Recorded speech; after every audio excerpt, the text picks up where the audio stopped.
নমস্কার, দিনের বাছাই করা 5টি খবর নিয়ে হাজির আমি সায়ন্তিকা। আপনারা দেখছেন গ্রাম বাংলা।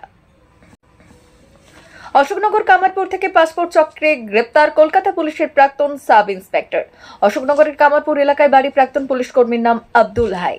তিনি লালবাজারের পাসপোর্ট বিভাগে কর্মরত ছিলেন। 1 বছর আগে রিটায়ারমেন্ট হয়েছে চাকরি থেকে। গতকাল রাতে লালবাজারের গোয়েন্দা বিভাগ এবং অশোকনগর থানার পুলিশ এসে গ্রেপ্তার করে নিয়ে যায়। আর এর আগে লালবাজার তাকে ডাকা হয়েছিল লালবাজার থানা থেকে। তিনি গিয়েছিলেন এবং তার পরবর্তীতে গতকাল তাকে গ্রেপ্তার করে নিয়ে যাওয়া হয়। আমার ডিসেম্বর থেকে অ্যারেস্ট করা তো কী কারণে অ্যারেস্ট করা হয়েছে এটা আমরা সঠিক এখন জানিও না। দীর্ঘদিন উনি লালবাজারে দীর্ঘদিন ধরে কর্মরত ছিলেন। উনি সদ্য রিটায়ার হয়েছে, 60+ ওনার এজ। উনি হজও করে এসছেন। উনি খুবই সৎ এবং খুবই অনেস্ট একজন ব্যক্তি, এলাকার সমস্ত মানুষই জানে। ওনারা বললেন যে আমরা কলকাতা পুলিশ আর অশোকনগর থানার পুলিশ। কেন নিয়ে গেছে কিছু বলেছে না, কালকে আমি কিছু জিজ্ঞাসাও করিনি, জানতে পারিনি, তবে একটু শুনেছিলাম যে পাসপোর্ট ম্যাটার। যখন বেআইনি বালি পাচার বন্ধে মুখ্যমন্ত্রী যখন কড়া বার্তা দিচ্ছেন, ঠিক তখনই বালি পাচারের কাজ করার দাবি তুললেন কিছু মানুষ। শুনতে অবাক লাগলেও বাস্তব এটাই। তাদের দাবি এলাকায় নেই কর্মসংস্থান, তাই অর্থ উপার্জনের জন্য বালির কারবার তাদের করতে দিতে হবে। আসানসোলের কোল্টে থানার সাততরিয়া এলাকায় এমনই দাবি উঠেছে বলে খবর। আমার বলবার উদ্দেশ্য আছে এইটা যে আমরা মোটামুটি 200-250 লোক, আমরা ড্রাইভার ক্লাসের লোক, हम लोग डेली कमाने खाने वाला লোক আছি। আমাদের কোনো সাধন নাই, কোনো কাজ ধান্দা নাই, কোনো কলকারখানা এখানে নাই বলে আমরা বালি চালাচ্ছিলাম। মানা করেছে, আমরা বন্ধ করে দিয়েছি বালি। আমার বলবার উদ্দেশ্য আছে যে আমরা কর্জাপাতি করে 50,000 1 লাখ টাকা পর্যন্ত আমরা করতে পারি। এইটো চালান আমাদেরকে দিয়া যাক। বোলেরো পিকআপ ভ্যানের সঙ্গে মুখোমুখি সংঘর্ষ এড়াতে উল্টে গেল পর্যটকবাহী বাস। আহত অন্তত 15 জন পর্যটক। শনিবার সকালে বাঁকুড়ার ইন্দপুর বাগডিহা এলাকার ঘটনা। স্থানীয় সূত্রে খবর, এদিন কলকাতা থেকে 65 জন পর্যটক নিয়ে মুকুটমণিপুরের উদ্দেশ্যে যাচ্ছিল একটি পর্যটকবাহী বাস। বাঁকুড়া খাতড়া রাজ্য সড়ক ধরে যাওয়ার পথে ইন্দপুরের বাগডিহার কাছে উল্টে যায় বাসটি। এই ঘটনায় কম বেশি আহত হয় অন্তত 15 জন পর্যটক। প্রায় 7 সকালে বড়সড় দুর্ঘটনার কবলে পর্যটক বোঝাই যাত্রী বোঝাই বাস। আরও একবার জানিয়ে রাখবো, 7 সকালে নিয়ন্ত্রণ হারিয়ে উল্টে গেল পর্যটক বোঝাই বেসরকারি বাস। খাতড়া বাঁকুড়া রাজ্য সড়কের দুর্ঘটনার কবলে পড়ে ওই বাসটি। জানা গেছে, ইন্দ্রপুরের বাগডিহার কাছে বাস উল্টে যায় পর্যটক বোঝাই ওই বাসটি। বাস উল্টে জখম হয়েছেন অনেকেই। পুলিশ সূত্রে খবর, কলকাতার কসবা থেকে আসা মুকুটমণিপুরগামী বাসটি উল্টে জখম হয়েছেন অনেকেই। মুকুটমণিপুরে পিকনিক করতে যাচ্ছিলেন ওই পর্যটকেরা। দ্রুত ঘটনাস্থলে পৌঁছায় ইন্দ্রপুর থানার পুলিশ। আহতদের উদ্ধার করে চিকিৎসার জন্য ইন্দ্রপুর ব্লক প্রাথমিক স্বাস্থ্য কেন্দ্রে নিয়ে যায়।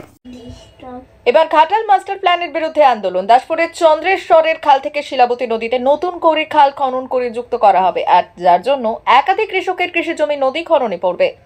এখানে আপত্তি কৃষকদের বক্তব্য, এই কৃষি জমিতে 3 থেকে 4 বার ফসল হয়, তাই কোনো মতেই এই কৃষি জমি দিতে তারা ইচ্ছুক নয়। তাদের দাবি, তাদের সাথে কোনো কথা হয়নি, কেউ তাদেরকে জানায়নি, কিন্তু জমির মাপঝোপ চলছে। প্রতিবাদে দাসপুরের চাঁদপুরে আন্দোলনে নামলো প্রায় 10টি গ্রামের কৃষক। তাদের বক্তব্য, রক্ত দিতে রাজি আছি, তবে জমি কোনো মতে দেব না। আন্দোলনটা হচ্ছে যে চন্দ্রেশ্বর যে খালটা, সেটা নদী আকারে যে নতুনভাবে কাটানোর প্রতিবাদে, সেই জন্য আমাদের এই প্রতিবাদ মিছিলটা। আমরা এসেছি এখানে নদী খাল কাটানো বন্ধ করার জন্য।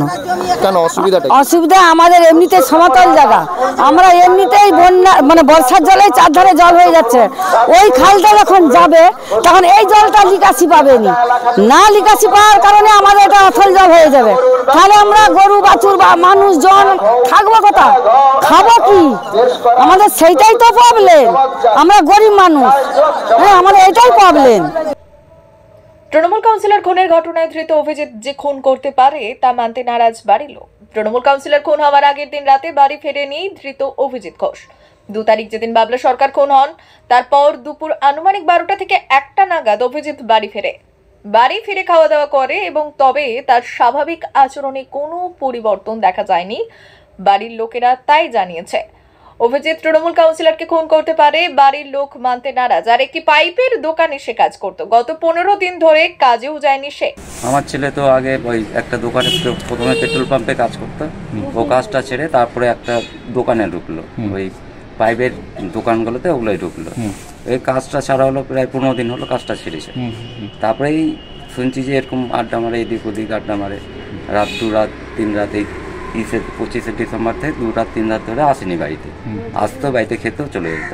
তো পরিবর্তন দেখতে পায় না, ওই বলে মানুষ যে তোমার বেটা রাত করে বাড়ি ঢুকে, হ্যাঁ ওই 10টা 11টা, আমি তো বকতেই থাকি যে তুই কোথায় যাচ্ছিস, কার সাথে মিশিস রে। আর ওর কোনো বন্ধুকে আমি চিনি না, আমি বাড়িতে কোনো বন্ধু বান্ধবকে প্রশ্রয় দিই না, আপনি জানবেন পাড়াতেও কাউকে আমি প্রশ্রয় দিই না। বন্ধু তালি করবি, বাড়িতে বাইরে করবি। কবে থেকে বাড়িতে ছিলেন না? ছিল না বলতে 1 তারিখে বাড়িতে ছিল না, আসেনি। তারপরে সকালেই এসেছিল 12টা, আমি স্কুল থেকে আসলাম। কটার দিকে এসেছিল? 2টার দিকে, 2টা না 1:30টা। 1:30টার দিকে এসেছিল, ছিল এখানেই বসেছিল। তখন 2 তারিখে তখন আসলো, এসে ভাত খেতে চাইলো, ভাত খেলো, ভাত খেয়ে আমি বললাম চান ধান কর, কালকে চান করিস নি, কোথায় বেরালো। তারপরে সন্ধ্যাবেলা আসলো। কি মনে হচ্ছে, মানে টাকার জন্য কেউ ভাড়া করে নিয়ে গেছে আপনার ছেলেকে এরকম? আমি কিছুই বলতে পারবো না, কি করলো, ও কিছু করেছে না ওকে ফাঁসিয়েছে, না ও টাকার জন্য।